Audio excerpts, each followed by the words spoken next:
negara harus bantu kami untuk Papua Merdeka. Tidak boleh kerjasama dengan Indonesia terus.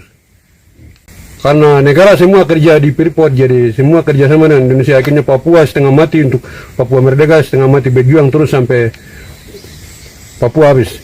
Jadi kami minta itu antara orang ini karena kami harus Papua harus merdeka, tidak boleh ini lagi.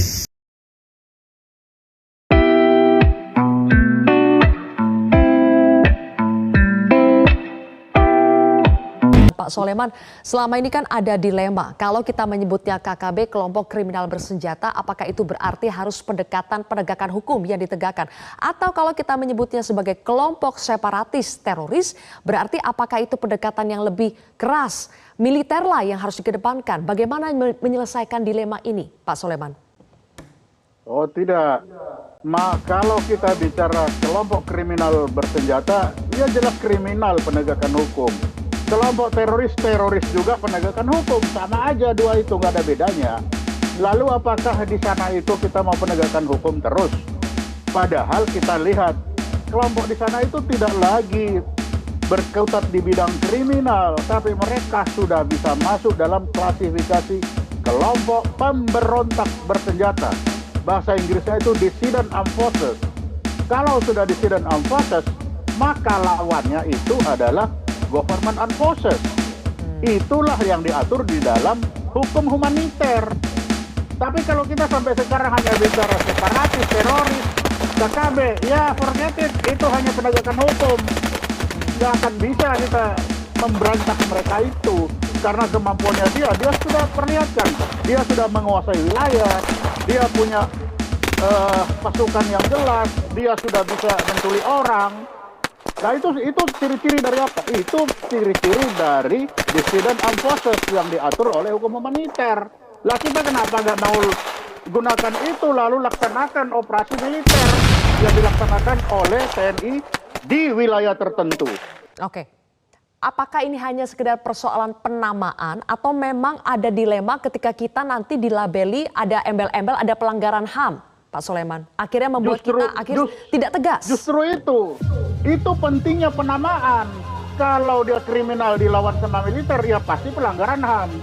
Kalau teroris kita sikat dengan militer juga pelanggaran HAM, karena kita menggunakan undang-undang teroris. Di undang-undang teroris jelas pelaku tindak pidana teroris maksimum hukuman mati dipidana, artinya bawa dulu di meja hijau. Tetapi kalau kita menggunakan dia itu adalah dissident armed forces, maka itu sudah masuk di dalam konflik bersenjata internal dengan government armed forces. Itu sah menurut hukum humaniter. Dan jangan lupa, Papua itu dilihat dari kacamata internasional yang banyak. Jadi penamaan itu sangat penting. Baik. Jangan sampai kita namakan kriminal lalu kita kirim tentara. Ya bunuh diri itu namanya. Baik. Langsung. Ya, waktu kan terus berjalan ya, time is ticking ini Mas Ridwan. Tapi kalau kita lihat sepertinya ada kehati-hatian yang oleh sebagian pihak malah ini dinilai tidak tegas. Operasi penyelamatan yang seperti apa sih? Apakah Anda melihat memang ada ketidaktegasan di sini atau ini adalah bagian dari strategi untuk lebih berhati-hati supaya pilot yang sedang disandera itu bisa selamat? Ada satu pilot yang saat ini bersama dengan KKB. Apakah Anda melihat operasi penyelamatan yang oleh gabungan TNI Polri ini adalah strategi yang cukup tegas untuk bisa membawa pulang kembali pilot ini? Ya Mbak Zilvia, saya kira yang pertama sekali bahwa kita harus sepakat kalau aksi ini, baik itu KST sebutannya ya, ataupun KKB, ataupun penyebutan yang lain, itu adalah aksi yang harus kita kecam ya. Dunia internasional harus tahu bahwa kelompok Egyanus Kogoya ini adalah kelompok yang sangat brutal dan keji. Ini penting karena mereka mulai memainkan narasi internasional seolah-olah mereka ini melakukan misi suci, melakukan misi kebaikan. Padahal ini adalah misi yang jahat. Jangan lupa sejak mereka beraksi ini, saya punya statistiknya, sudah ada 74 orang korban meninggal dunia oleh kelompok Egyanus ini. Termasuk 31 aksi penembakan, 8 aksi penyerangan, 3 aksi pembantaian, 2 aksi pembakaran, 16 aksi baku tembak, itu tercatat semua datanya. Artinya publik, media internasional stop menganggap bahwa mereka ini melakukan sesuatu yang baik. Mereka ini sesuatu yang jelek. mereka melanggar berbagai macam hukum sebagaimana tadi disampaikan oleh Pak Ponto. Nah, sekarang permasalahannya dari sisi strategi. Jangan lupa TNI sudah melakukan operasi juga sebenarnya walaupun disamarkan dalam bentuk operasi bersama dengan polisian. Di sana ada Pak Danrem, kalau nggak salah Bang CEO Sembiring sudah di sana, dan beliau ini saya kira dari rekam jejaknya mempunyai kemampuan Sandi Yuda yang baik karena dia pernah menjadi Danrem 3 Sandi Yuda Kopassus. Dan ini sedang berjalan. Jadi kalau tadi Sylvia bilang ini terlalu lama atau tidak, ini permasalahan strategi lapangan. Dan saya kira juga tidak etis kita sampaikan karena antek-antek KST ini kan juga monitor di mana-mana mereka, monitor media sosial, monitor televisi. Tetapi mari kita meyakini bahwa pemerintah, TNI sudah bergerak, Polri juga sudah bergerak. Bahwa sekarang keselamatan pilot ini yang saya kira menjadi prioritas pertama ya, Philip Martius ini, karena pertama dia adalah warga negara asing dan kedutaan Selandia Baru bahkan sudah menawarkan bantuan dan sebagainya kepada kita. Ini harus kita yakinkan bahwa kita bisa, pemerintah Indonesia, TNI, Polri bisa mengatasi kasus ini secara mandiri. Kita tidak boleh kemudian dianggap lemah di mata fora internasional, seolah-olah kasus begini aja harus dibantu oleh negara lain. 10 hari pasca pembakaran pesawat Susi Air dan penyanderaan Kapten Philip Martens, aparat keamanan tengah bersiap melakukan misi penyelamatan sementara tim negosiasi masih berupaya melalui pendekatan tokoh adat dan masyarakat.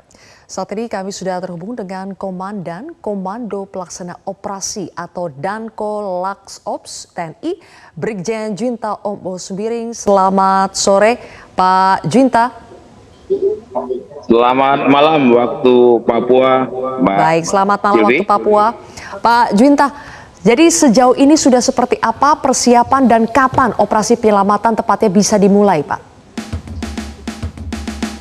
Operasi penyelamatan sudah kita lakukan jam hari sebelumnya karena terdapat masyarakat yang sebelumnya diancam.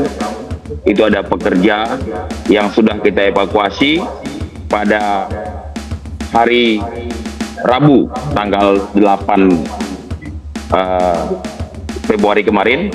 Kemudian kita juga sudah melakukan evakuasi terhadap masyarakat Paro yang dulunya ketakutan pasca Egyanus Kogoya teroris ini melakukan pembakaran dan penyanderaan pilot. Itu seluruh masyarakat Paro sudah bergerak ke kota Kenyam dan ada sebagian yang ketinggalan di hutan, anak-anak kecil, ibu-ibu yang tidak kuat. Dari Pak Bupati untuk sampaikan kita minta bantuan dievakuasi, orang-orang tua juga sudah kita evakuasi. Dan sampai hari ini sudah hampir 200 masyarakat yang ada di Kenyam yang dari Paro. Iya, itu kan untuk warga ya Pak. Kalau penyelamatan kepada Kapten Philip bagaimana Pak? Kami sudah melakukan bersama TNI Polri dibantu dengan segenap jajaran yang ada, sudah melakukan langkah-langkah taktis dan teknis terkait dengan operasi yang akan dilakukan. Untuk pelaksanaannya tidak bisa saya sampaikan di forum ini, Mbak. Tapi apakah diketahui keadaan dari Kapten Philip sendiri, Pak Junta?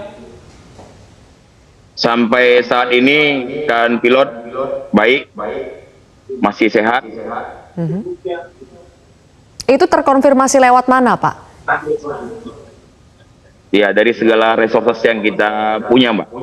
Oke, jadi sebetulnya masih bisa berkomunikasi ya, Pak? Ya, dalam arti kata kita ketahui yang bersangkutan masih dalam keadaan baik, masih dalam keadaan sehat, masih bersama-sama dengan kelompok Egyanus. Demikian, Pak. Ya, Pak Junta, seberapa besar sih kekuatan dari kelompok yang menyandera Kapten Philip ini? Kelompok Egyanus ini memang terbagi dalam beberapa kelompok. Dia punya anggota dan ada juga satu orang desertir dari TNI yang tergabung atas nama Yotam di kelompok ini. Dari segi kekuatan senjata, mereka hitungan kita ada puluhan saja mereka yang hasil rampasan maupun yang didapatkan dari selundupan. Baik. Pak, sampai saat ini kan katanya negosiasi masih dilakukan ya. Sebetulnya negosiasi apa sih Pak yang masih belum ketemu titik temunya itu Pak?